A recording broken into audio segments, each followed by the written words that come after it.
世界说非黑即白，你要立刻表态，站在哪一边才算清楚明白？情绪推着选择，让人快速裁判，却忽略很多事情本来就很复杂。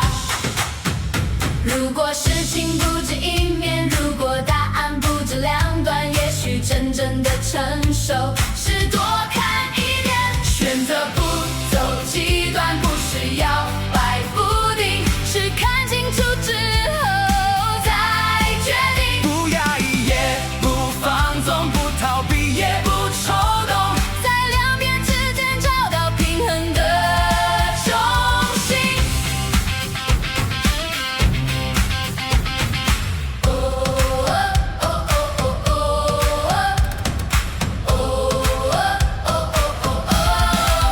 不是什么都接受，也不是全都拒绝，不是是压抑自己，也不是任性发泄。当我学